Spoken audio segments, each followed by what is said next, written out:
call the meeting of the House Environment Finance Division to order. A quorum is present. Members, please take your seats. And Representative Lewick, I saw you studying the minutes there. Would you like to move the minutes? Mr. Chair, I would so move. Representative Lewick moves the minutes. All those in favor say aye. Sure. Oh. Just want to correct the spelling of my name. It's F-U-E and not F-E-U. And you incorporated that into your motion. I would incorporate that in the motion. Representative Lewick moves the minutes as corrected. I think that's my fault. All those in favor say aye. Aye. Opposed, nay. Ayes have it. Minutes are adopted.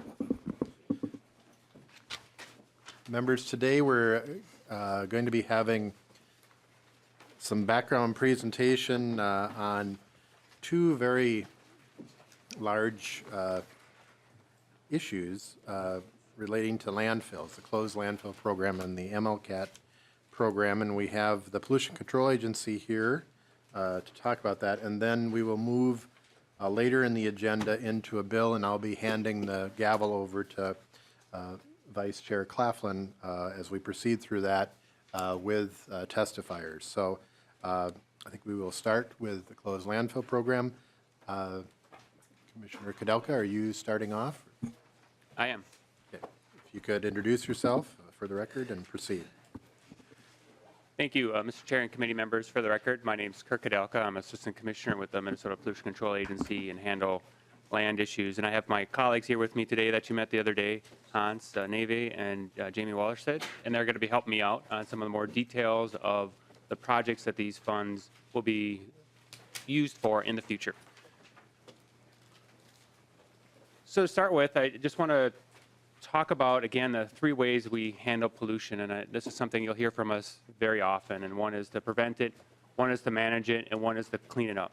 And as we move down that spectrum, it always becomes much more expensive. And it's important when we talk about these landfills, these sites that MLCAT and CLIF, the Closed Landfill Investment Fund, and the Metropolitan Landfill Contingency Action Trust are for. We are dealing with past legacies, and it's why it's important for our agency and for all of us to keep also working on the front end so we don't continue to make these types of situations that require cleanup later as we move through. The first two slides are just, again, I'm going to go over real quickly about what the closed landfill program is. I just want to highlight two items here that will be important for the rest of our conversation. You'll see underlined here and different from previous slides is we're responsible, the state, Minnesota Pollution Control Agency is responsible for managing these 110 and 114 sites into the future into perpetuity. So this is not something that's a one-time deal for all of us. It is something that we will be dealing with forever. And again, there are 110 enrolled in the program today, but 114 is eligible, and that number is important as we look at the scale of the dollars needed to move forward. Quickly, just a reminder, again, the closed landfill program prioritizes its work based on risk to human health and the environment. And these are a number of the things that we look at as we annually score sites and determine which are the sites that need actions taken. So the committee asked us here today to talk specifically about the Closed Landfill Investment Fund, and that's an acronym, CLIF. I know I've slipped into that acronym already once, but this was established in 1999. That's 5 years after the closed landfill program was created. And this was designed to make sure that we, the state, had the long-term resources needed to take care of the enrolled landfills. It mirrors somewhat what private landfills and public landfills need today, which is financial assurance. In those cases, they have 20 years plus contingency costs that are needed to be covered. In the case of the state for these landfills, we have forever. So there's a little difference in the time scale there. This funding was created but not allowed for the agency or the state to use until after 2020. And we often get the question of why is that the case? And there really were two issues that were main drivers, although other factors that played into it. And the first is the initial allocation to the fund, which was a little more than $20 million, needed to grow to be able to provide for the long-term need for these landfills. So the 20 years setting aside and not allowing the state or the state agency to access those dollars helped achieve that goal. The second was, as we looked at these sites and we were getting them handed over from private or public entities, we knew each of them would need to have some upfront expenses taken care of, whether it was new covers, monitoring wells, gas mitigation systems, all that would need to be in place before we started to the long-term care.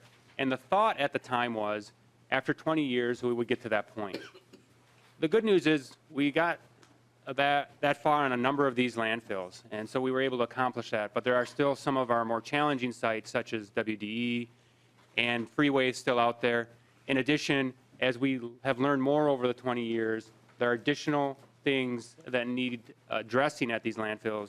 New chemicals emerging concern that we know more about, changing standards, and we'll talk about a little bit how that's driving our work into the future later.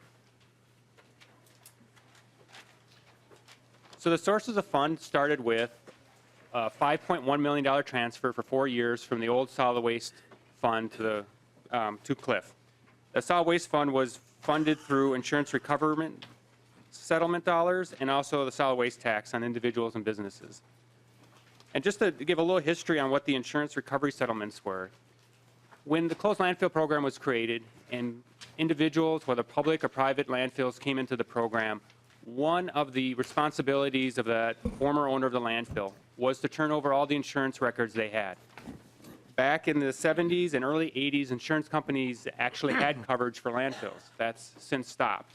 And what the state did is took on cases with the help of the Attorney General's office and outside counsel to be able to collect on those insurance policies to be able to help fund the work that was needed to be done. Overall, the state collected about a little over $96 million. And you see the second bullet there is starting in 2001, half of those proceeds went into Cliff to help create the balance or the principal for the fund. And a little over $43 million helped make that possible. Now, those recoveries really ended in 2011, fiscal year 2011. So at this time, there are no new sources of income into this fund. The only additions or declines in the fund is based on the investments being earned through the State Board of Investment.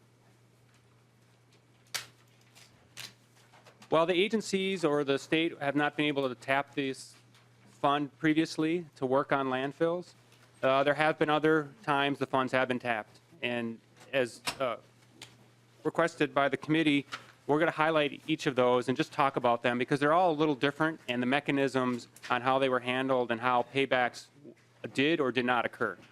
And the first for the Closed Landfill Investment Fund, CLIF, happened in 2010, and this was a result of a budget deficit where $48 million was transferred from CLIF to the general fund.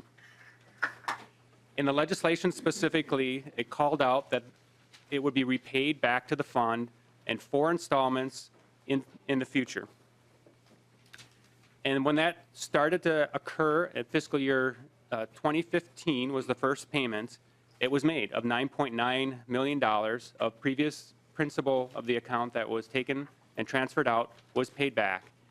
And the language in the bill very specifically stated that also lost interest in investments that would have occurred to the fund if the transfers to the general fund had not been made also had to be repaid. So you see there in the summer of 14, over $51 million was also transferred back into CLIF to make up the lost revenue at that time. Now that's a very large number and there's good reason. At this time, the closed landfill program in 2010, after those years, the next 5 years, double digits, even a high 20% rates of return was being achieved through the State Board of Investment.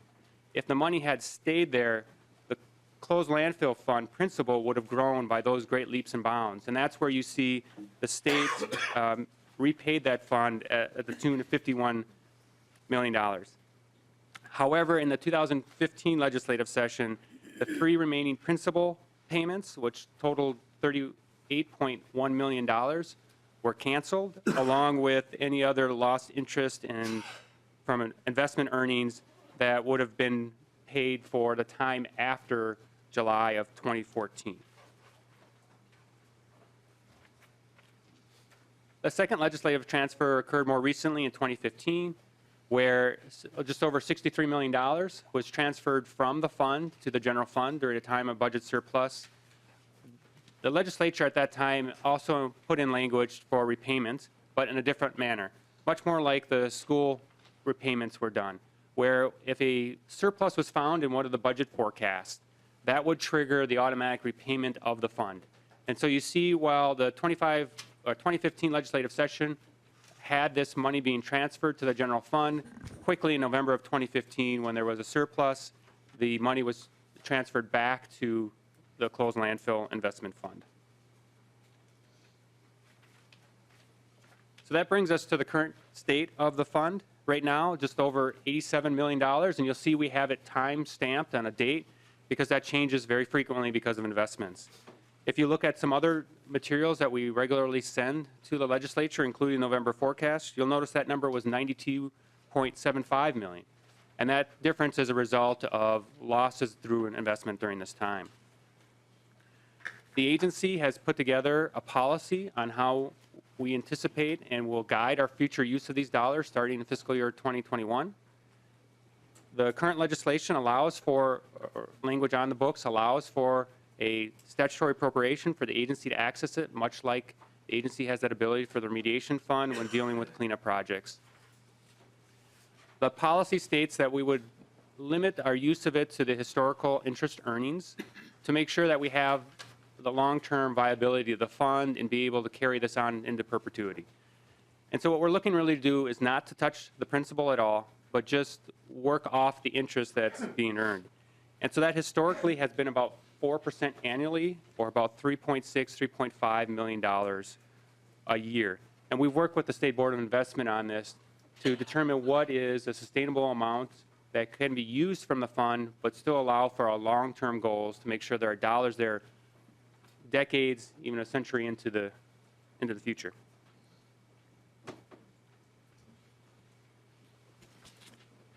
The next slide, just a quick highlight before I turn it over to my colleagues to get more in depth on the future uses, is that the agency yearly puts together an obligation memo for the next 30 years and what we anticipate is needed at these sites.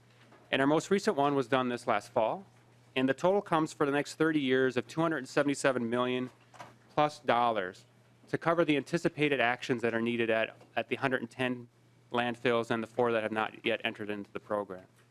This includes operation and maintenance, the regular upkeep of the facilities, improvements to the facility that may be needed, a cap that may need replacement, roads that may need replacement, but also larger construction projects that may be needed to deal with emerging contaminants. It's important to note that the closed landfill fund alone is not enough to meet the needs of the obligations before the state, nor is the current allocations from the remediation fund. So it will be through a 3-legged stool of bonding, the remediation fund, and the closed landfill investment fund is how we need to move forward to be able to cover the obligations that we see for these 110 landfills. With that, I'm going to just turn it over to my colleague real quick to talk a little bit more in detail and summarize what are those anticipated needs for these funds moving into the future.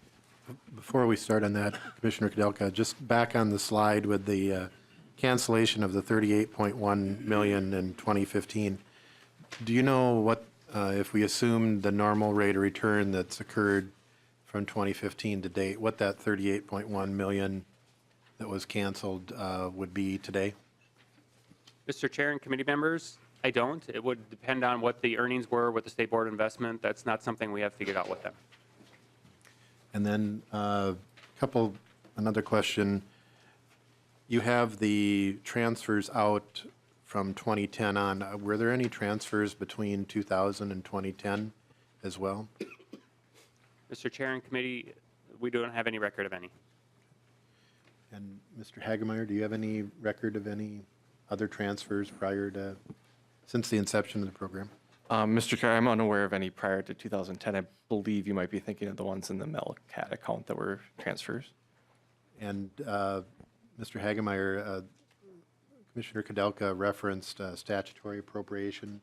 Do you have that appropriation, or are you familiar with that?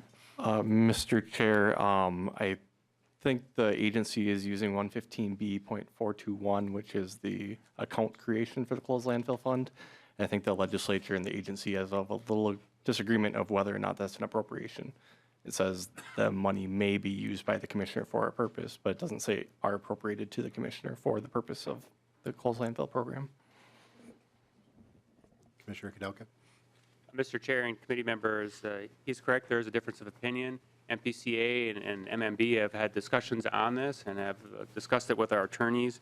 And the plain language reading of the language, specifically money in the fund may be spent by the commissioner after fiscal year 2020 in accordance with sections, and then the sections corresponding to the closed landfill program. The plain language of reading of it allows for that statutory appropriation process. Okay, we'll proceed with the next slide.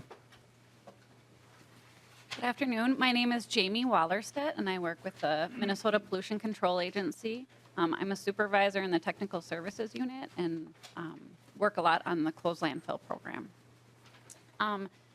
This slide here, we were asked to summarize what are the future needs of the closed landfill program. And we grouped some of our issues into 4 main groupings. That's the first column. The second column has some of the program status with regards to those issues, and then our future needs is the third column.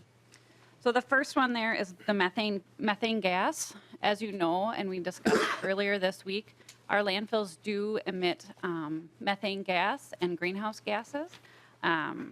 We do have 20 methane flare systems that destroy the methane into carbon dioxide, and then we have 73 that passively vent methane to the atmosphere. And as we move forward, looking into the future, we are looking to offset the greenhouse gas emissions because landfills naturally do generate methane. We're looking at possibly looking at some things to offset those greenhouse gas emissions. And we also need to maintain those methane destruction systems as well. Representative Wagenius. Thank you. We were looking at the sources of greenhouse gases and equivalents from the state as a whole, I mean, state government. And it turned out that landfill emissions are 18%, which was stunningly high. So do you all have a schedule of how you are going to actually reduce those emissions under that future needs column? Ms. Wallerstedt. Mr. Chair, members, we are looking at some options to offset those greenhouse gas emissions, and currently we do have 2 solar array systems on 2 of our landfills, so we do have those. Landfills by nature do decrease methane generation, the further they go in their life cycle of a landfill. So our methane generation is declining, but we are looking to do more in the near future. Representative Wagenius. I'm curious about your offset is, I mean, if you have solar arrays, they should be offsetting your electric use, not your methane, unless you are fully into renewable energy, and I don't think that's the case. So this is something I think this committee is going to have to come back and converse about if we could, Mr. Chair, because that's a huge percentage. I mean, we've got all the state together, and that's huge. Representative Wagenius, some folks are having a hard time hearing you. If you could move the Sorry. microphone up. Anyone else? Proceed.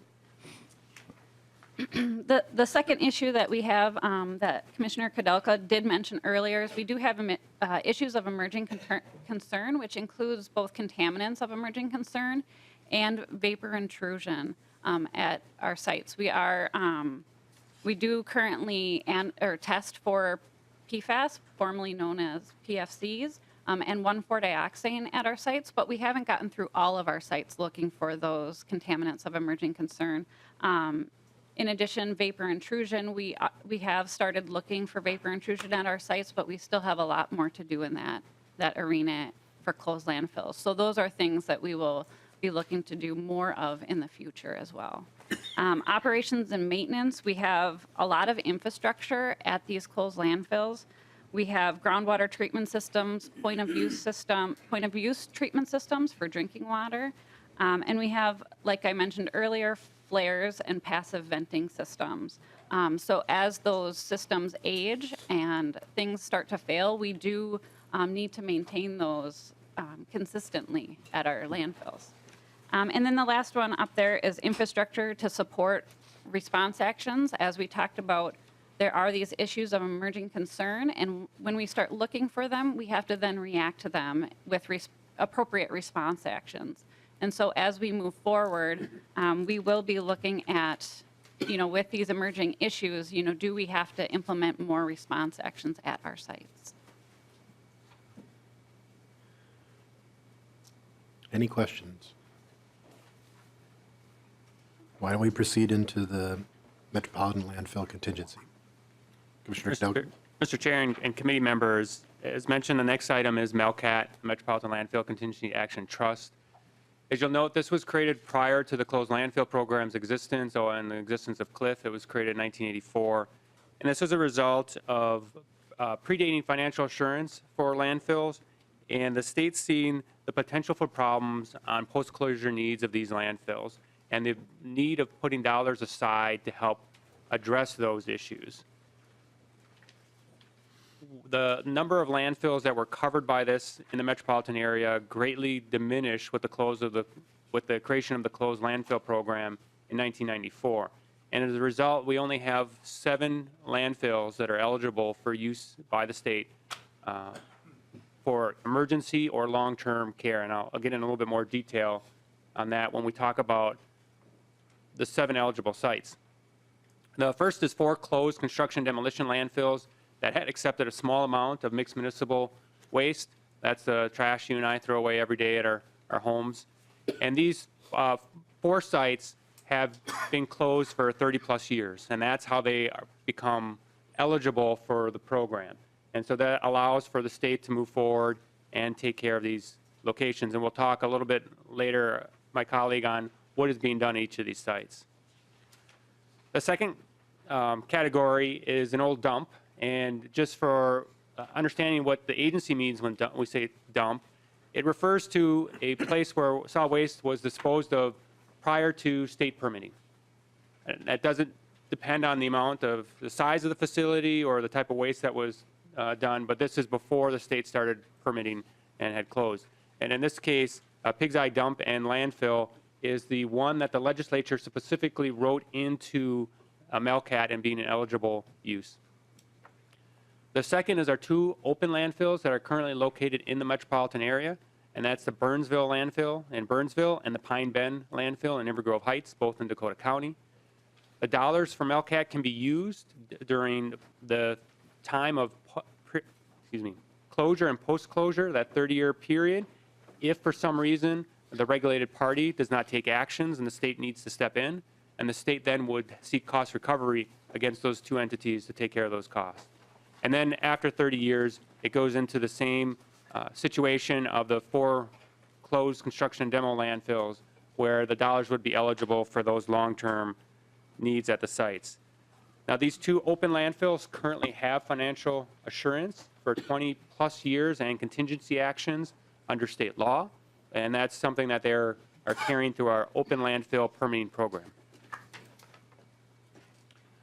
So the source of MELCAT is an ongoing fee, and that is the Metropolitan Solid Waste Landfill fee, a $6.60 ton fee that's paid for any waste that is deposited within the metropolitan landfills, the 2, Burnsville and Pine Bend. 25% of that goes to long-term care.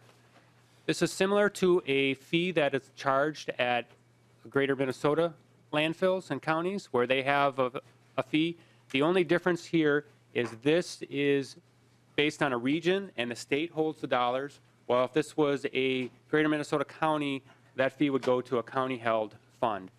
The other 75% of the fee goes to grants to help reduce what goes into a landfill.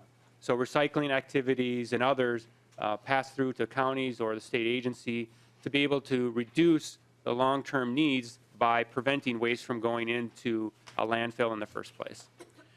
Currently, you see the average there of just over $876,000 a year goes into the fund.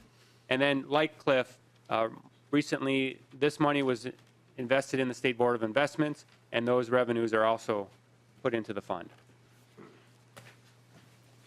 Like Cliff, Melcat has a history of legislative transfers, and the first occurred in 2003 for just shy of $10 million, where it was transferred to the general fund.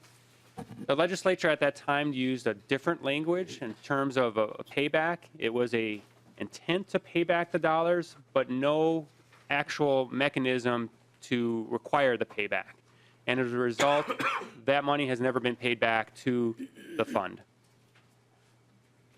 This occurred again in 2005 for a $4 million transfer, and this time it went from Melcat to the Renewable Development Account. And again, you see the exact same language with the intent of the legislature to pay back the dollars, but that never coming to fruition. And the final transfer from Melcat occurred in 2015.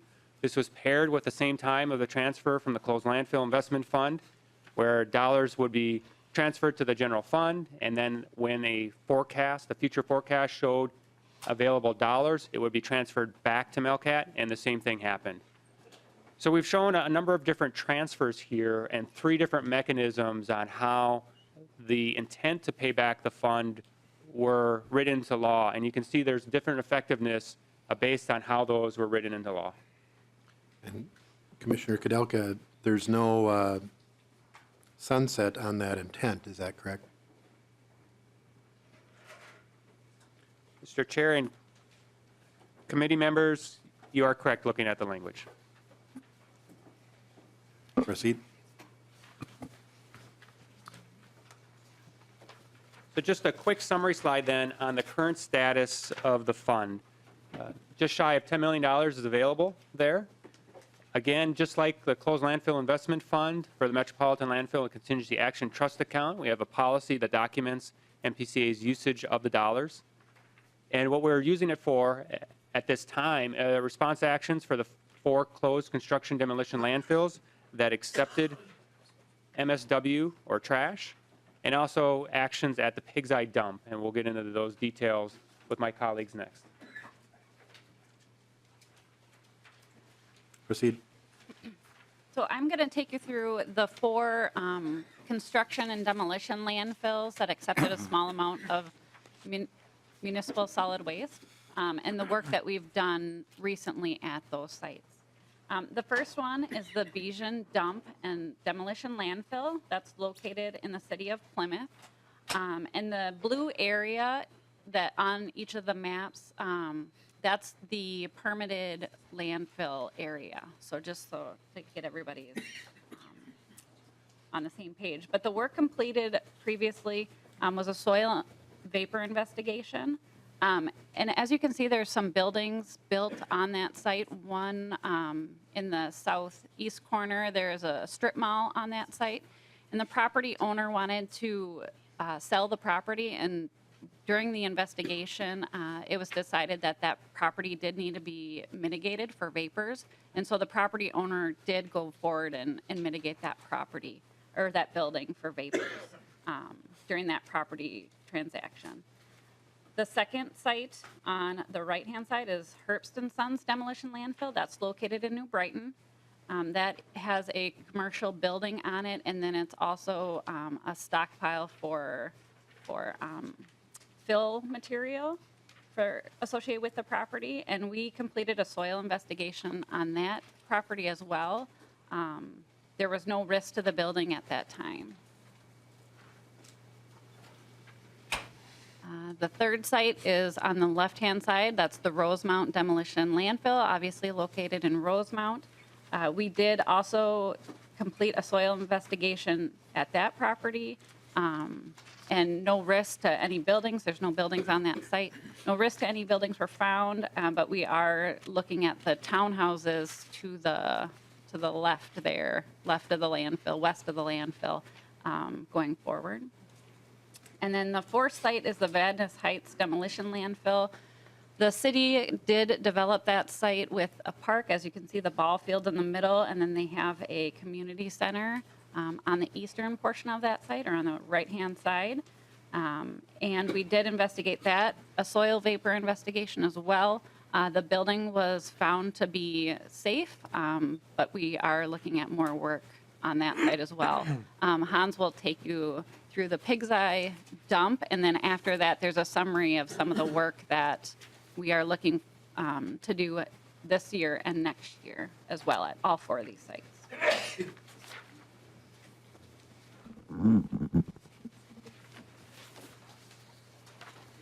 Mr. Davick.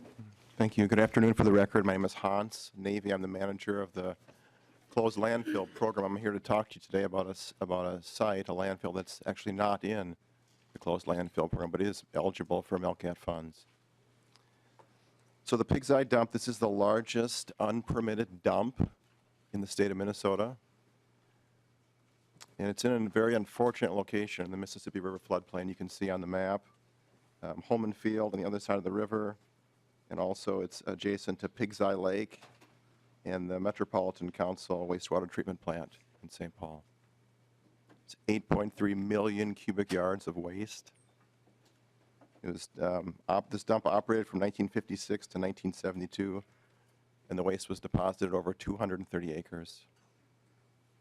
So following closure in 72, there was an additional waste disposal of sewage sludge ash deposited from the years of 1977 to 1985. So it's a larger amount of waste in not a very good spot, is the short story of this. The chemicals that we're concerned about today mostly are heavy metals and the PFAS contamination. So I want to apologize for the map. If you look closely on the map, you can see that Battle Creek actually runs right through the middle of the dump, right through the waste. So if you were to have taken a kayak trip down Battle Creek in 1999, before the cleanup started, this is what you would have experienced. You would have paddled underneath the railroad bridge and the CP rail yard, and you would have paddled into the Pig's Eye dump, and you would have started to see waste along the banks of the creek. And going a little further, where the creek starts to take a bend, you'd see sort of a wall of garbage on both sides of the creek, 5 to 10 feet high. You'd see some drums poking out of the sides of the creek beds. Some of those drums, when excavated, were found to contain hazardous waste even decades later. And then if you could find a spot to get up and walk around the landfill, what you would see is garbage poking out of the surface. You'd also find 2 different ponds where water had ponded, and there was contaminated sediments in those ponds. So through that experience, you would have not needed any specialized scientific instrumentation to discover that this is a problem. You would have needed some testing equipment to find that also there's an area where there was a battery cracking operation. Batteries were cracked open to harvest the lead and the acid from those batteries contaminated the soil. So there's also an area of soil contamination. So the diagnosis of this problem is inadequate leachate control and also inadequate cover. Those are the 2 primary diagnoses. So this is a story of waste near water. And this is what happens when there's waste near water. The rainwater percolates through the waste and makes leachate. Sometimes we call that garbage juice, because that's just a good descriptor of what it actually is. Also in this case, there's a lake, which is the backwater of the Mississippi River that floods. So this is another source of leachate. When the river floods, which it frequently does, this entire area is underwater. So the leachate's formed, and then the leachate moves away from the landfill. And in this case, it gets into the lake, and it gets into the groundwater that's underneath the lake. And then it also gets into the sediment in the lake. The chemicals that we're concerned about are chemicals that stick around for a very long time. You could even say forever. So what happens here is there's little critters that live in the mud in the lake, and the critters, some die, some survive, and they're eaten by bigger critters. And these chemicals that stick around forever move up the food chain.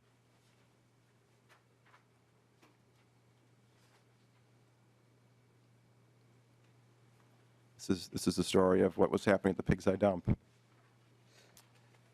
So So there was a cleanup effort that began in 2000. The best cleanup is to haul it to a better place, to get it out of here and get it to a better place. The best cleanup is excavation, total excavation of the waste, and then also a remedy to deal with the sediment contamination that's in Pig's Eye Lake. The cost estimate for this action is $762 million. This is beyond the scope of what we're able to do. What we were able to do with about $6 million from 2000 to 2005 is to make a bad situation a little bit better.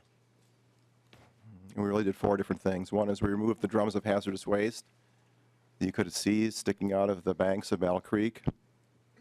There was cover, 2 feet of cover installed over the landfill. This took care of the ponds and the inadequate cover. There was a soil cleanup for the lead contamination. And we started to work on what really is, I'm going to say, the big thing, which is this leachate control. Because of the location, we have limited options for leachate control. We can't really stop it. It's going to be very, very hard to get control of it. What we can do is we can try to filter it. So that's the approach we're taking. So the filter approach is to install a big filter. And the way this is done is where the waste meets the water, we excavate the waste, pull it back to create a space where we can install what we call select fill. This is a kind of soil that the water will flow through, and it has amendments that will encourage the contamination to stick to it. So it's sort of putting a big filter between the waste and the water. So this was done for a portion of the landfill. We started the area that was most at risk and causing the biggest problem. This is the area closest to Pig's Eye Lake. That was the first phase. So that first phase took care of about 40% of the wastewater interface. So there's more work to do. Also, what's occurred since this initial cleanup is PFAS has fully emerged as a contaminant of concern. The select fill that was designed in 2000-2005 is effective for heavy metals and partially effective for PFAS. So the work that's proposed next is more leachate control work, more select fill. The work that's ongoing now is to do research, laboratory testing to upgrade the select fill to make it more effective for PFAS.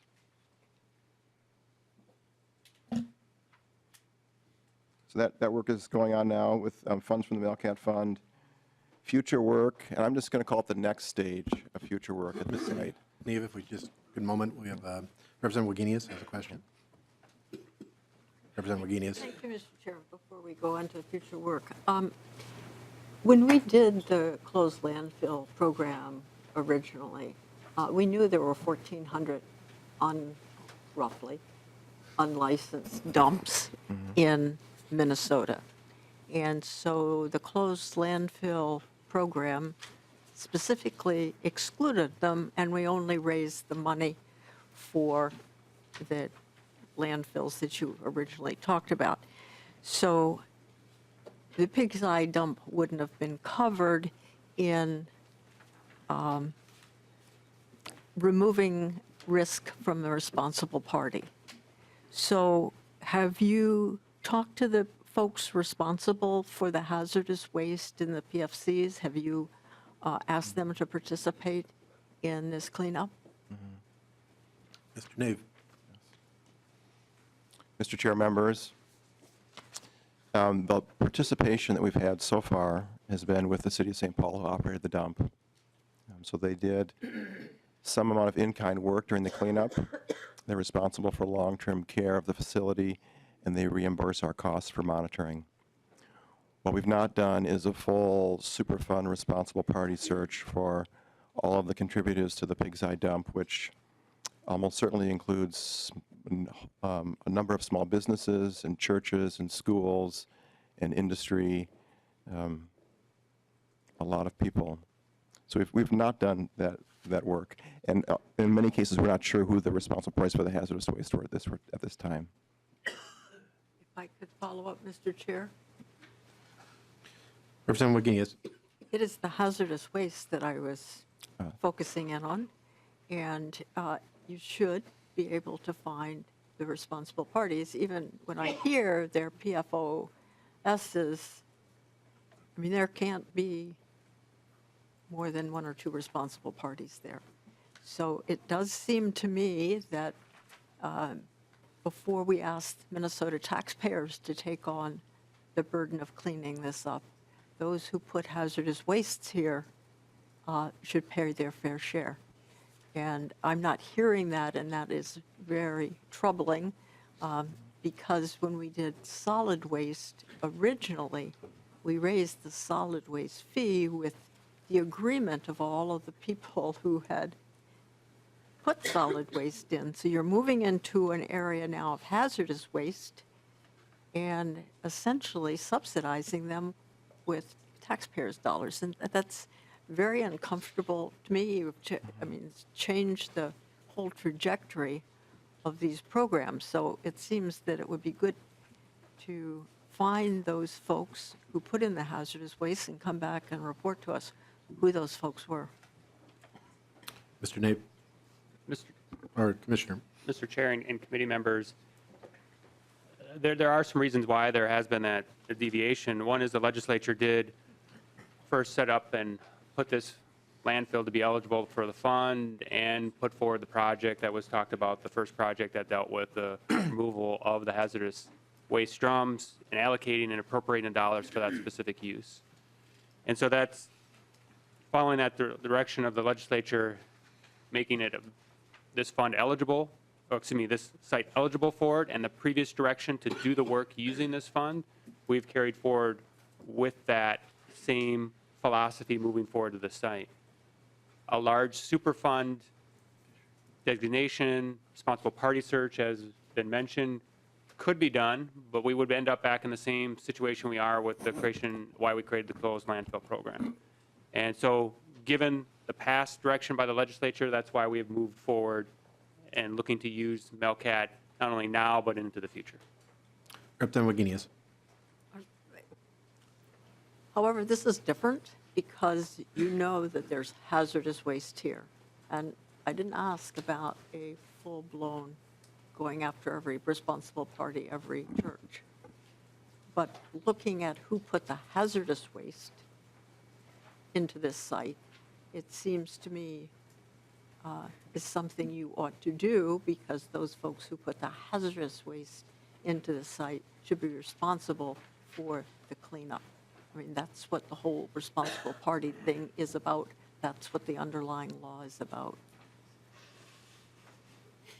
Commissioner.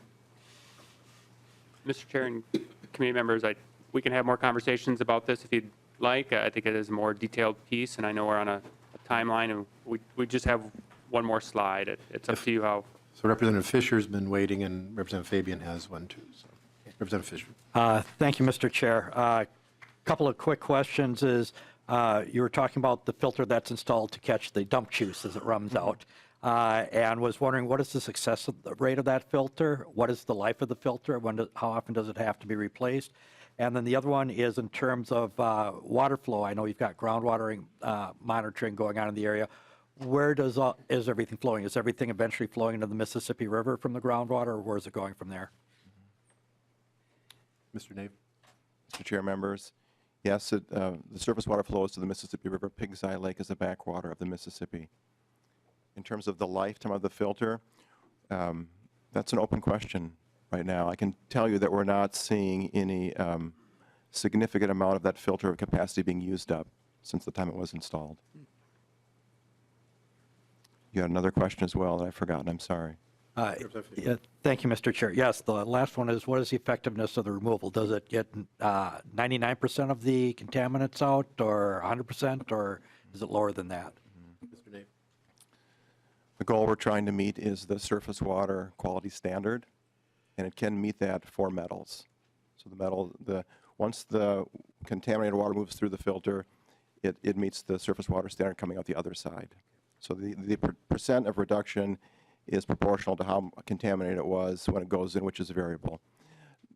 With PFAS, we're seeing a reduction, but we're not quite meeting the standard. Representative Fabian. Thank you, Mr. Chair. Just a real quick question on slide number 21, excuse me. 1977 through 85, it says it's permitted MCES sewage sludge ash disposal. Who was the permitting agency or the authority at that time? Mr. Nave or Commissioner?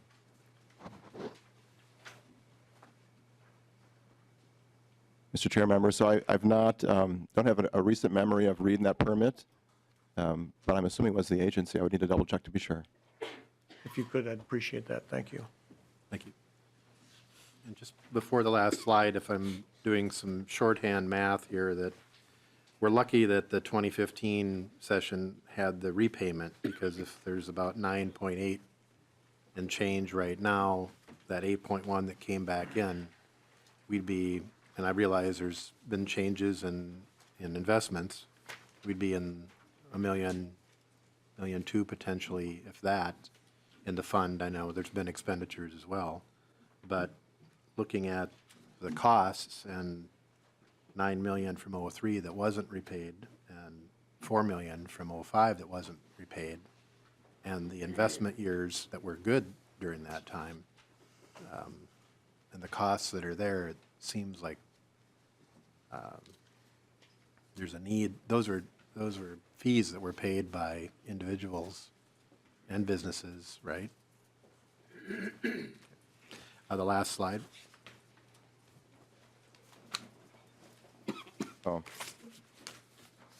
Sorry, the last slide is a summary of the work that's planned for these sites that we describe now. The first 4 sites that Ms. Wallerstead described to you, the primary work here is soil and groundwater investigation, also vapor intrusion work. And that work continues in fiscal year 19 and 20. The story's a little bit different for the Pig's Eye dump. We're interested in taking the next step of many more steps of cleanup, and that is to increase the leachate control. And that work is, we hope to begin that in 2020. Mr. Chair and committee members, while you see there the 2020 numbers, especially for Pig's Eye, the true cost of doing the rest of that bank work, and including looking at Pig's Eye Lake, where the Paddle Creek comes into, and sediment work there measures in the tens of millions of dollars to be able to complete the select fill, and also a cap, if that is effective, on the lake to trap the contaminants there and not allow for its further spread. That is the medium option, so to speak, versus the larger number that was mentioned, the 700+ million, if we were to dig it all up and bring it to another landfill in another location. Mr. Chair and committee members, that wraps up our conversation today. Thank you for the opportunity to share this information with you. Are there any questions, members? Representative Becker-Finn.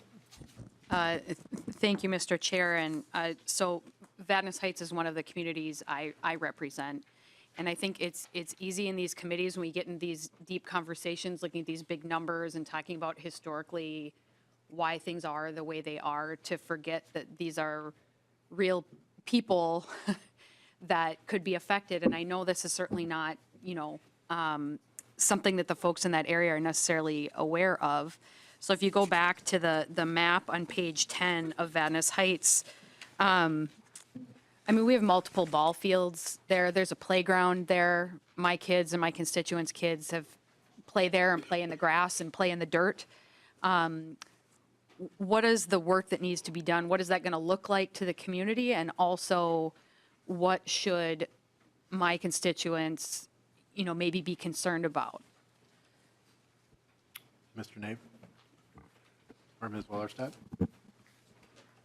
Mr. Chair, members, the work coming up for Vadnais Heights is going to consist of a soil gas investigation. So that's where they take samples of the gas within the soil, and they test for both VOCs, volatile organic compounds, and methane. The initial investigation that we did, we are looking further at the methane, and that's where that $1.5 million estimate came from, is we are considering as we move forward in that investigation, a gas extraction system at that site, because there were elevated levels of methane just within the park itself. The buildings were not at risk. We did go with the city to sample the indoor air within those buildings, and there was no elevated levels of methane. And then the other thing that we are going to do is look at the groundwater out there as well, and test for volatile organics and metals within the groundwater. Representative Beckerfin. So, and I still would like an answer on the second question. Should the folks there be drinking bottled water? Should they, if these were your kids and your family living there, what kind of things should they be concerned about? Ms. Wallerstedt. Mr. Chair, members, the residents out there are on city water, so they're not drinking the localized groundwater surrounding that site. They could come in contact with the soil if they were digging into that specific area, but we're not aware of anybody doing that. But that's within the dump footprint, and that's the blue line there. So, and then one other note that the area of waste only encompasses the ball fields and where the building was. So, Representative Beckerfin. Well, I respectfully, I don't know if you have kids, but kids do dig in the dirt. And it is the area outside, and it doesn't make me less concerned when you say, oh, it's only the area on the ball fields. I mean, that's exactly where kids get dirt in their mouths and do dig in the dirt. And I know that the folks in that community are not aware that this is a thing that they maybe should be concerned about. I mean, there is a playground on that footprint. And, we have to be able to connect what we do at this higher level with the effects on average people and their families. I don't want to be in a position 20 years from now where we're like, oh, shoot, yeah, we should have told kids not to play there.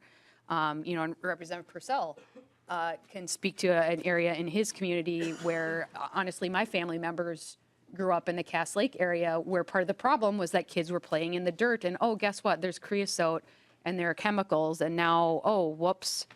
And so if there are things that the community should be more aware of and be careful of until you've done the investigation to tell us for sure that it's safe, I'm just concerned that we're not communicating that to the people who would be the most directly affected.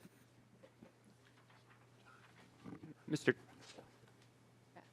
Chair and committee members, just a couple quick things. On these type of sites, there are really three ways that folks, it's the dirt that we talked about, and a site like this would have been developed where there would be feet of dirt between it and the garbage. So that would have been clean fill. So just digging, unless you are digging a trench to put in a septic system or utility lines, that's where you were going to reach into the contamination. So we have no concern about the recreational digging that may be occurring at the site. The second one is drinking water, and as covered, the drinking water through the groundwater, that is not the source, it's through the city water. And soil vapors outside is not a concern. As it works up through the soil and goes into the atmosphere, it volatilizes, and there's not concern there of folks being on the surface of the ground outside. As mentioned, the concern of soil vapors and vapor intrusion is inside a home where it can be consolidated and doesn't let that venting. And we have checked those facilities out and do not have the concerns because of soil vapor in there. So in terms of how a person of the community would be interacting in this situation, those three pathways have been checked and addressed. We have no concerns. Our looking at it is what are some other long-term problems that aren't the immediate pieces. Methane, just to make sure that we're aware of it, and there's really more an issue to deal with the venting. But also then, since we're there, let's take another look at the groundwater and just make sure that we understand where it's going. And so that's the extra precaution. As we've done this, we've been very open and communicating with the city on this. Anytime we do work, if we were to do work in a home or that, we would send out notices to it. So there is that information and communication plan. During any one of these situations, if folks have questions, the Department of Health is very helpful in being able to say what that means to an individual person with concerns. And actually more helpful for them to talk to Department of Health, and we can provide those numbers for that because they can relate to their specific situation and get one-on-one advice. Thank you. That was the kind of answer I was trying to get to at the beginning. So thank you, Commissioner Kudelka. I do want to ask, since we have a full room, is there anyone here who is here to testify on closed landfill investment fund or MLCAT? Just wanted to make sure I provided that opportunity. Okay, thank you. So Vice Chair Claflin will.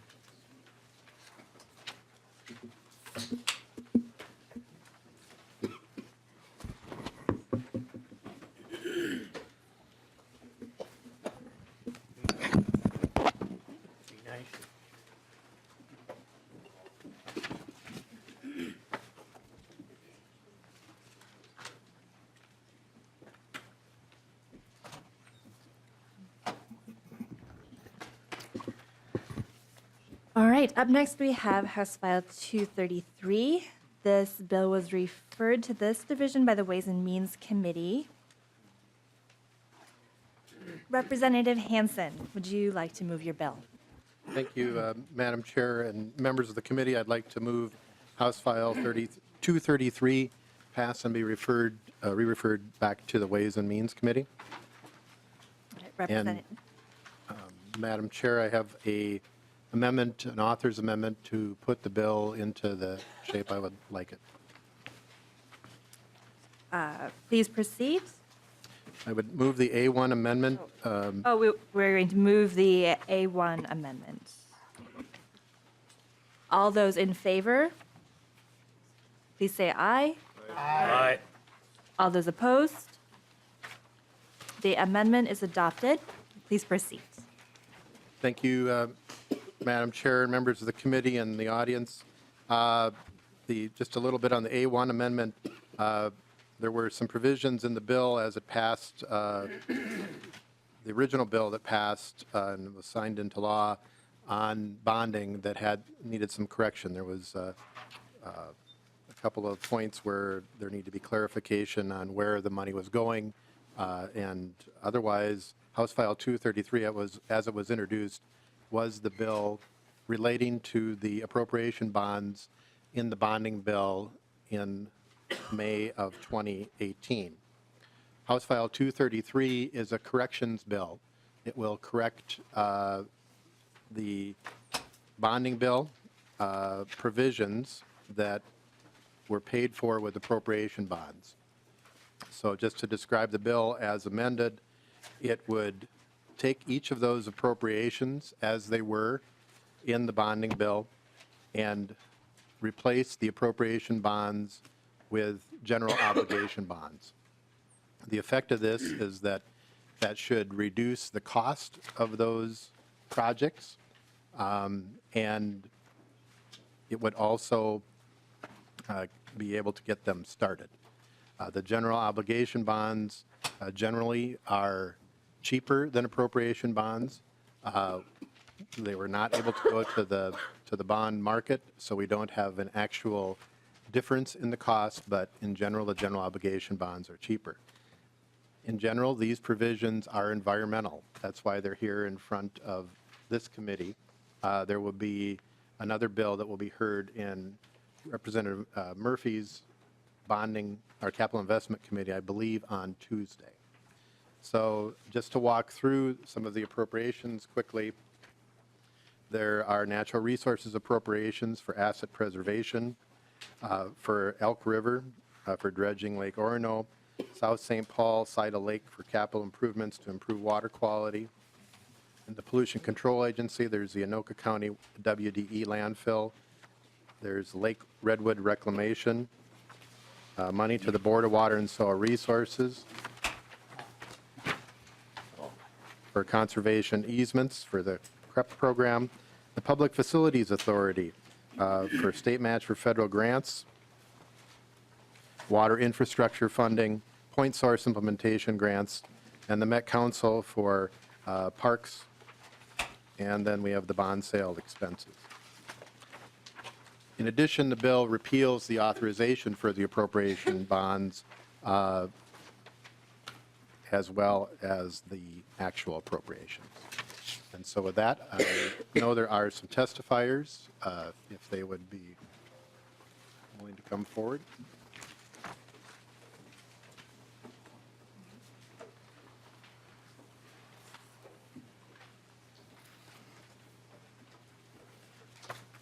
I believe first we have Elizabeth Weffel from the Coalition of Greater Minnesota Cities. Would you please introduce yourself for the record?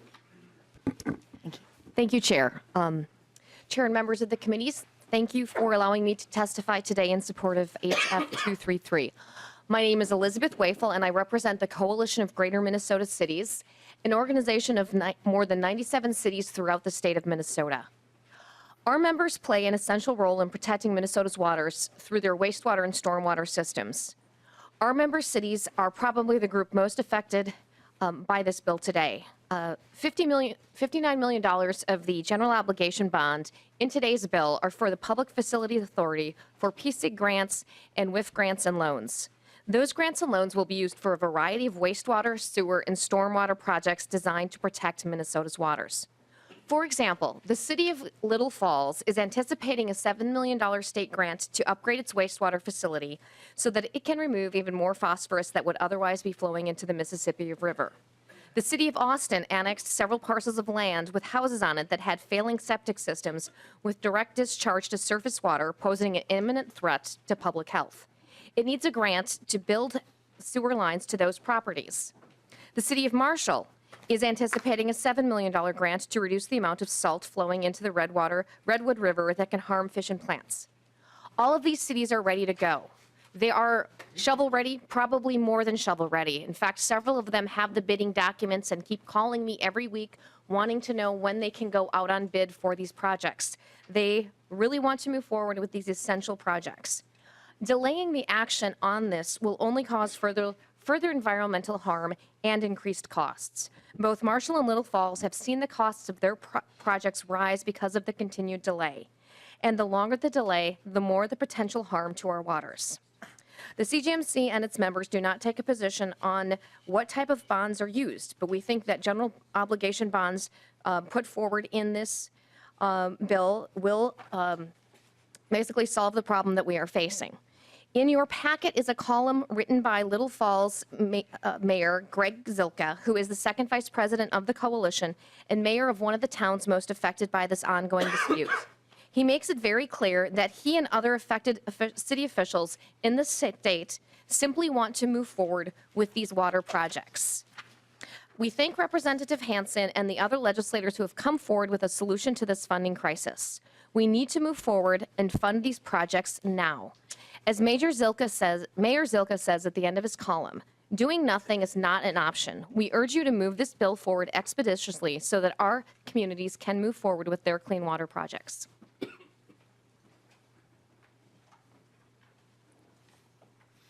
Thank you. Are there any questions for Ms. Weffel? Next up, we have Craig Johnson from the League of Minnesota Cities.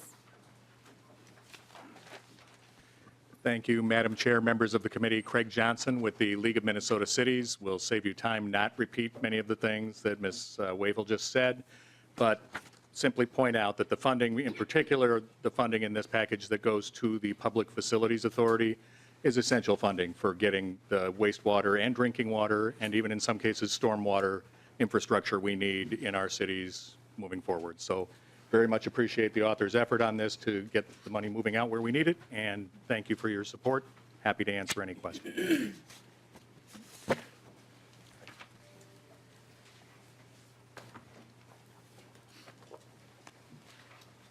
And Brian Rice from Rice, Michaels, and Walther. Thank you, Madam Chair. Brian Rice, Rice, Michaels, and Walther. I'm here today representing the Minneapolis Park and Recreation Board, and Mike Hom is joining me.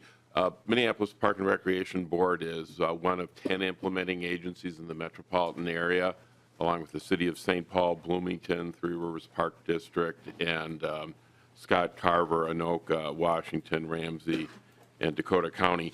On page, I believe it's 5 of the bill, lines 519 to 527 is the Metropolitan Council appropriation. That $10 million would go to 21 projects in the metropolitan area for parks. This was a bill that Representative Leon Lilly carried in the House last year. It enjoyed a widespread support amongst metropolitan area legislators. As I said, there's 21 projects. The $10 million in state money would be matched by $6,667,000 from the Met Council. But significantly, what's not also in the bill is $26 million in private investment. So it's a total of over $41 million that in public expenditures that could move forward quickly. We think that the Minneapolis Park Board supports the bill and supports this as a way to resolve pending litigation. As prior testifiers have indicated, and I will say these projects are ready to go, but every day there's a delay, the cost increases, and the risk of getting these things, projects done increases. With that, I'd like Mr. Hand. Madam Chair, members, Mike Hom, I am the director of the St. Paul Department of Parks and Recreation. In the instance of brevity, I will not review the specifics that Mr. Rice and the other testifiers have indicated. I will just say that in addition, all of the projects, the 21 projects that were funded with the Met Council match and the state funds are not only shovel-ready, they are fully vetted in local plans and approved in local master plans and prioritized by local policy boards, so these are ready to go. And as a solution is identified to this dispute, that we can begin realizing the economic benefits from the construction and the environmental and service benefits from the project. So we appreciate the committee's attention, and we stand ready to go. Thank you. Any questions?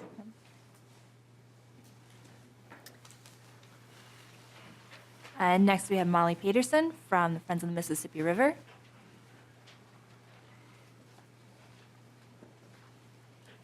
Thank you, Madam Chair, members of the committee. For the record, my name is Molly Peterson on behalf of Friends of the Mississippi River, testifying in support of House File 233. We do support the use of general obligation bonds to fund these critical investments. The good government funding approach in House File 233 will save over $30 million in debt service over the life of the bonds, while keeping Minnesota well within the debt capacity previously outlined by the Minnesota Management and Budget Office. House File 233 is also in keeping with the trust of the voters who constitutionally dedicated the funds for other purposes. And so for those reasons, we support House File 233. Thank you, Representative Hansen, and thank you for the opportunity to be here today. Thank you. Any questions? And Representative Peggy Scott.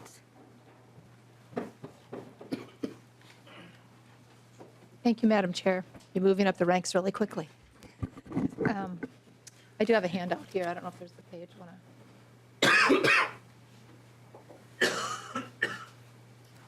I want to thank Representative Hansen for giving me the opportunity to sit at the table when we heard more about the WDE landfill a few days ago. And NPR evidently was in the room or picked up on it, and so they have an article which is being handed out right now. And since the committee was brought up to speed on the WDE hazardous waste pit and its threat to human health earlier this week, I just want to make a few quick points.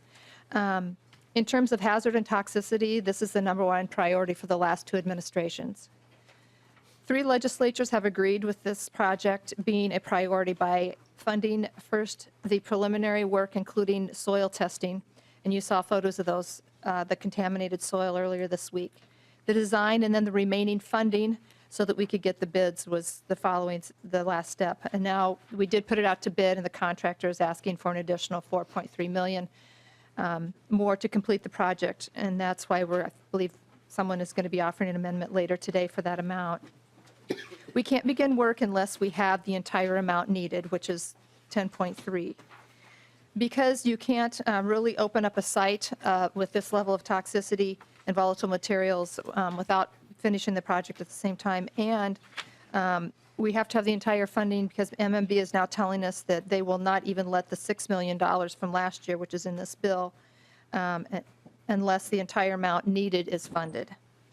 Postponing this project will not only cost the state dollars because of some of the preliminary work may have to be repeated, and the project would have to be rebid, but the city and county are investing in emergency response effort. In fact, that's why no one from my community could be here today. It's because there is a meeting going on right now between the city and the county officials on that subject. I'm asking for the committee's support for the remaining $4.3 million for this project so that it can begin later this fall, the fall of this year. And we are literally, really only one breakdown of the monitoring equipment away from a catastrophe. So I would urge the committee's support. Thank you. Thank you. Any questions? And do we have Jeff Broberg?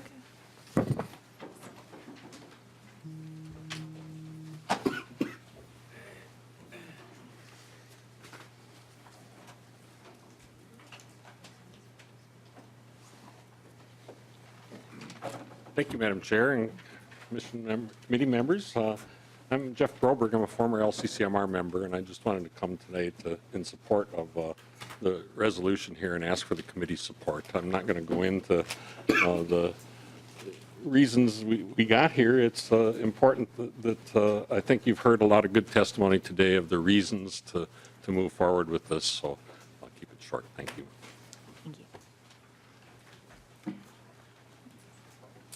And is there anyone else in the audience who would like to testify for or against this bill?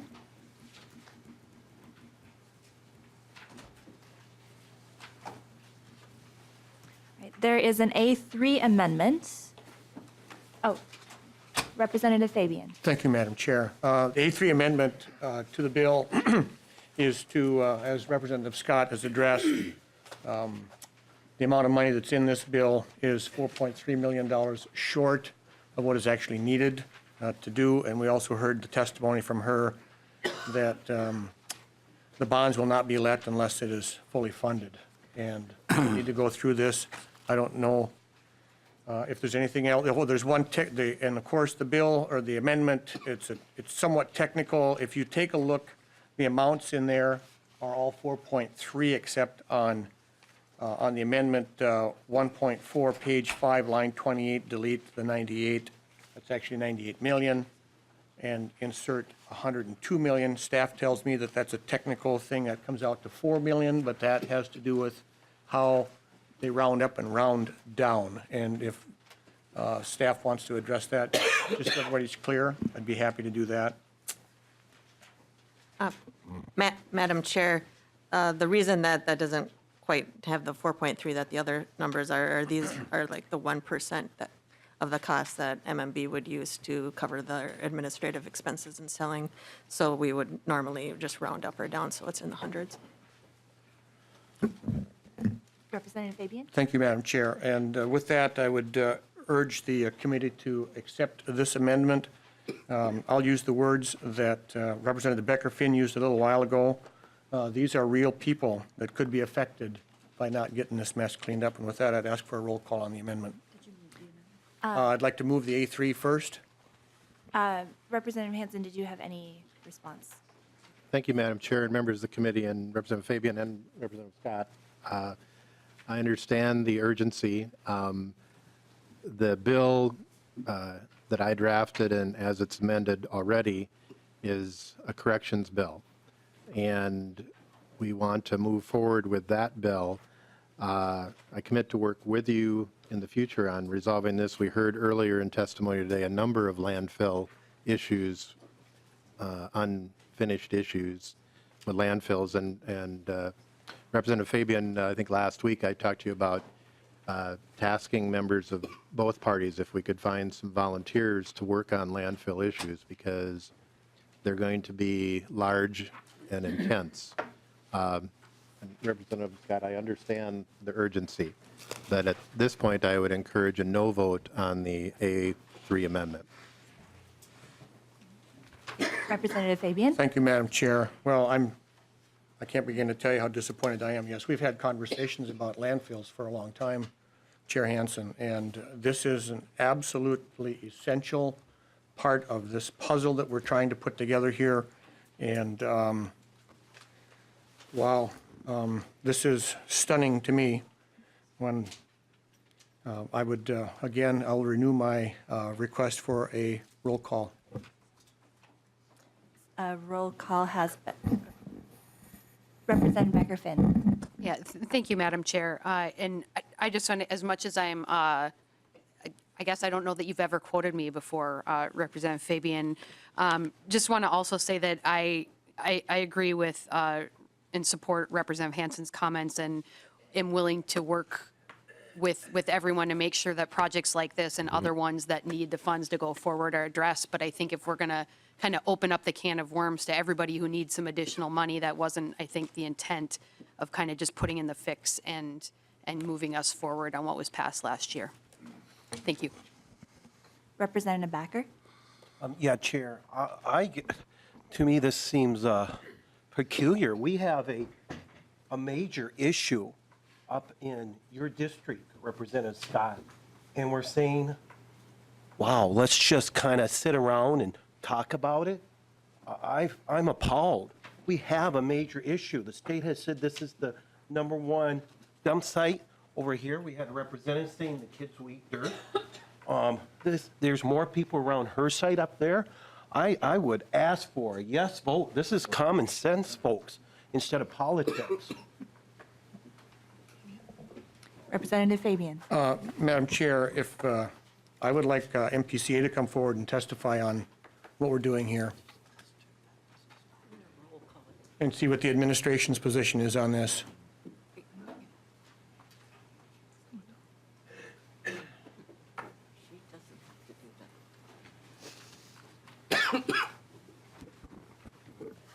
Thank you. Assistant Commissioner Kudelka. Committee members, Chair and committee members, again, for the record, my name is Kirk Kudelka. I'm Assistant Commissioner with the Minnesota Pollution Control Agency. A couple days ago, we testified on what the project is needed, the deadlines, and what dollars are needed at various times.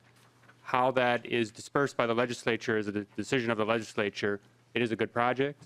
Those details of dispersal and how it's taken care of we leave in the hands of the legislature. Representative Fabian? Thank you, Madam Chair. Commissioner Kudelka, is this not your #1 priority? Didn't you not testify yesterday that the cleanup of this site is MPCA's and the administration's #1 priority? Commissioner Kudelka. Chair and committee members, this is the #1 scoring on our closed landfill program's scoring system. We are still working with the new administration on bonding and budget initiatives to be put forward. Representative Fabian? So you're telling me the administration doesn't have a position on this landfill at this time? Governor-elect Walz? Assistant Commissioner Kudelka? Excuse me, Governor Walz, I'm sorry. Thank you. Chair and committee members, we are still in the process. This is a new administration to put together what is our formal proposal for bonding and for our budget. This is a good project. We do support the project, has been in our past recommendations, but we are still working on our proposals for this upcoming legislative session. Representative Fabian? Thank you, Madam Chair. Well, I just want Minnesotans to watch what's going on here today. This is politics at its worst. Roll call. Representative Lewick had a question. I would just like to ask one question, if Mr. Kudelka would return. I know the agency hates hypotheticals, but let's just suppose we fool around with this and it's late May before there's any resolution on funding. What's the consequences to the specific project we're discussing? Assistant Commissioner Kudelka. Chair and committee members, the project would move from a schedule of this fall to 2020 is when the project would be done. Representative Purcell? You just say my name? Representative Purcell, you had a question? Sorry. I was trying to get a clarification here, and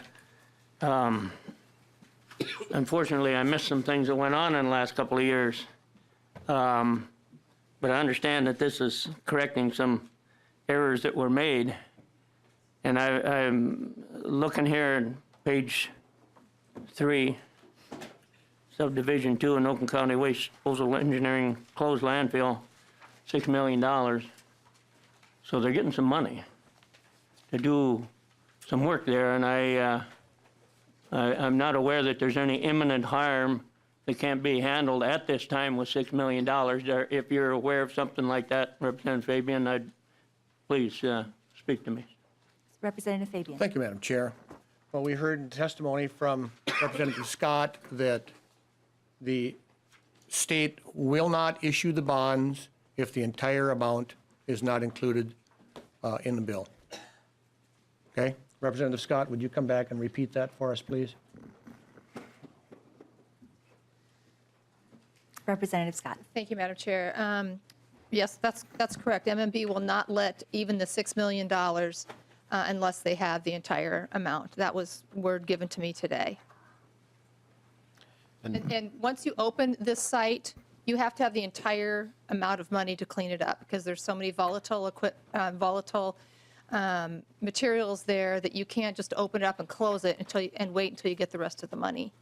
And maybe I don't know if you were here the other day, but the MPCA was explaining that the bid that we have is only good until the first week in March, I think the 5th of March. Otherwise, they are going to have to postpone it, and we're going to have to start the bidding process over again, may have to do additional testing for design, which will add to the cost. So what happened, since you weren't here, I'll explain it a little bit. So last year, we got the remaining, what we thought, the $6 million was going to finish the project, opened it up for bids. We got one company to bid on it, a reputable company. They said we need another $4.3 million, and that's why the amendment was offered today. Any questions? Representative Purcell, did that answer your question? Thank you, Madam Chair. I admit that it's a little confusing to follow that in the fact of needing additional funds. And as you may know, my day job is trying to clean up a Superfund site, one of the worst in the state. I hope you don't have dioxin in your site, Agent Orange, it's also known as. And I know how engineering can be, and costs never go down. It just seems to me that we've got some funds here to work with, and it's unclear to me who's giving you your information, Representative Scott, that this can't move forward with funding to do what would need to be done. If there is imminent harm, are we immediately in danger? Is somebody immediately in danger? That's the question that I have, and why can't these funds be used if that's the case? Representative Scott. Thank you, Madam Chair. Is there imminent harm today? No. But as I said when I was up here just a little bit ago, we're really, the monitoring equipment, we're one breakdown away from a catastrophe. And so that's what we're trying to get ahead of this for. Madam Chair, if I could interject, I want to be clear. It doesn't say, I think Representative Fabian, you said that MMB said that it had to be in this bill before the bonds could be let. I think the correct statement is that the funds need to be appropriated before they can go in the bond. It doesn't say, MMB is not taking a position on this bill or this amendment, but I think the direction was that you need the entirety before you can move forward. And I'll state again, the Capital Investment Committee will be meeting on Tuesday morning at 8 a.m. Thank you. Representative Fabian. Thank you, Madam Chair. Well, just two things real quickly. Based on what I'm seeing here today, I don't have much confidence in the Capital Investment Committee to do this either. But in order to be able to clarify what Representative Scott is saying about the bonds, I would ask Mr. Kudelka to come forward to give us clarity on that. Assistant Commissioner Kudelka. Chair and committee members, for the record, my name is Kirk Kudelka, Assistant Commissioner with the Minnesota Pollution Control Agency. For any bonding project, whether it's WDE or anything else the agency does or others, MMB will not allow us to move forward with the contracts until we have all the dollars in place. Thank you. Representative Becker-Finn. Thank you, Madam Chair. So a couple things here. I just looked it up, and Representative Scott does have a bill. It was introduced 2 days ago that I assume would fully fund the rest of this. And, I think the amount of emotion some folks are using is interesting, given that there are no co-authors on her bill. And I know nobody had reached out to me.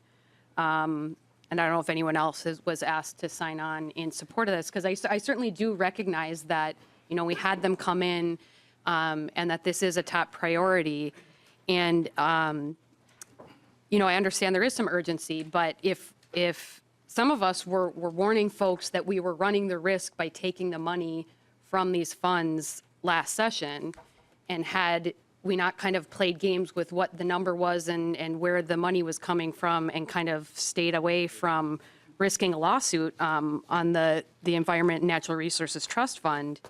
And maybe our Commissioner Kudelka could speak to that. Had this been a normal bonding project paid for with the general obligation bonds last session, would those shovels already be in the ground? So if Commissioner Kudelka could answer that question, it would be helpful.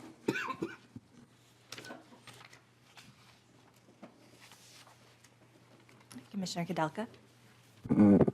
Chair and committee members, for the record, Kirk Kudelka, Assistant Commissioner with the MPCA. I'll just stay up here, sorry. Probably safe. So the question was, if the full dollars were put together with GO bonds, would the project be able to move forward? And the answer to that is no, it would not have been able to. As we opened up the bids and determined that additional $4.3 million was needed for the project, we could not do this project as it is. As mentioned by the representative, this is not a project that we can phase like others, where we could do part of it, allow for some of the bonds to move forward. The part that we can do, we have done, and that is the investigation and design work, which is some of the dollars we've used. But that next big widget is the entire project that needs to be done. Follow up, Madam Chair. Representative Becker-Finn. So we could act on, in theory, we could hear Representative Scott's bill and give it a full hearing and focus on that and address that additional funding, before March. We're what, January 24th? So it seems like there's time to support cleaning this up without doing it through this mechanism of really what is a corrections bill. So thank you. There are a few questions. We're going to try to wrap things up quickly, so if you keep them brief, please, Representative Backer. Chair, thank you. It's quite simple. We have the amendment right now that we can address this issue. This is how important it is. We do not have to kick the can down the road. We know there's an issue. No one has testified that there is not an issue. That is what this bill by Chair Hansen was supposed to do, is help these type of things. It makes sense to do it now instead of sitting on the sideline. Thank you. Representative New. Thank you, Madam Chair. And Chair Hansen, I'm a little confused. A moment ago, you're sort of making inferences to how this might be addressed, or that it might be addressed in another way, but you certainly didn't indicate what that might be. We have an amendment on the table right now to take care of this and get this done. I don't think anyone in this room would disagree with the fact that this is a project that needs to be done and needs to be taken care of quickly. So I'm really confused about why we are playing games with this right now. And like I said, making inferences to what may or may not be done in the future or in another committee. We have an amendment on the table. I would urge a yes vote. Representative Hansen, do you have any comments? I would just state that we could come back 10 minutes after session adjourns to continue the discussion if we'd like. Representative Heinzman. Thank you, Madam Chair. Just quickly, Representative Hansen, I heard earlier in, I think, your testimony, if I'm mistaken, I apologize, but is there a second bill? What is that? Representative Hansen. Thank you, Madam Chair and Representative Heinzman. I believe there are 3, potentially 4 bills that are being heard and that have been introduced. Let me correct myself. And then I also want to point out that I did co-author Representative Scott's bill to stand alone. I think that's a demonstration of my willingness to work with you on this to solve the problems. The bill that will be in front of Representative Murphy on Tuesday is Representative Murphy's capital investment bill. It is House File 80. Representative Heinzman. Thank you, Madam Chair. A little follow-up. So do we have any idea what the purpose is of Representative Murphy's bill? Do we have any idea what's in the bill? Representative Hansen. Madam Chair and Representative Heinzman, after the author's amendment that we just did, her bill is identical to House File 233 as amended. Okay, thank you, Madam Chair. I appreciate the time. Just so, do we have any idea what the purpose is? Why are there 2 then identical bills? Representative Hansen. Madam Chair and Representative Heinzman, every member has the opportunity to author bills, and I think we've had the discussion about limiting bills, and I think Representative Scott has a bill. Representative Erdahl may have a bill. So there are a variety of bills, and to expedite how we can consider things, there are 2 bills here. Representative Scott. Thank you, Madam Chair. And Representative Becker-Finn, to one of your questions about why there was only one author, I'm up against a pretty tight timeline here. We've been in session now for what, 3 weeks? Going on 3 weeks? We don't move along real rapidly here, and I'm up against a really tight timeline. So I got the bill drafted and submitted it. And Representative Hansen did co-author it. And Representative Becker-Finn. Yeah, thank you. Just in response, and it wasn't so much a critique of you, but of the other folks who now all of a sudden are very, very concerned, and the urgency. Then let's support your bill, if that's what folks are really concerned about. So just encouraging folks to get on board if that's how they feel. So thank you. I encourage all of you that are concerned about clean water in the state of Minnesota to sign my bill. Thank you. Thank you. If there are no other questions, a roll call has been requested. The clerk will take the roll.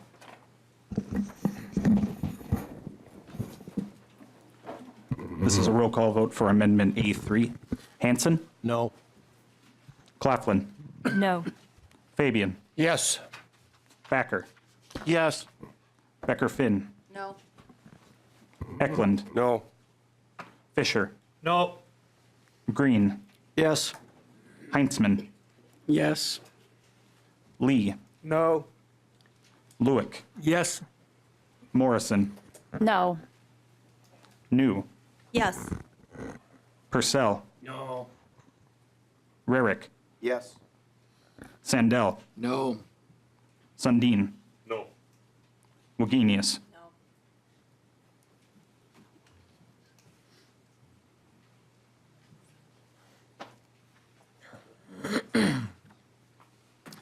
The vote is 11 yes.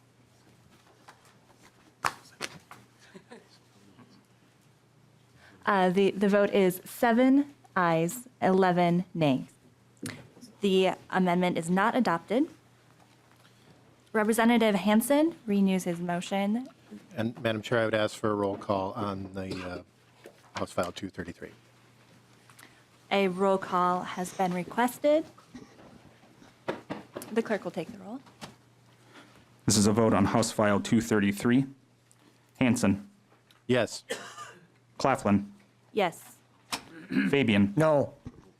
Backer? No. Becker-Finn? Yes. Eklund? Yes. Fisher? Yes. Green? No. Heinzman? No. Lee? Yes. Lewick? No. Morrison? Yes. New? No. Purcell? Aye. Rarick? No. Sandell? Yes. Sundin. Yes. Wagenius.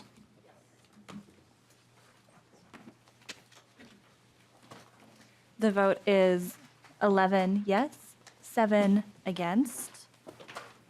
The motion prevails.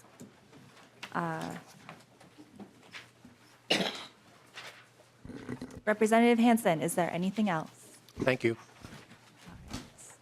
We are adjourned.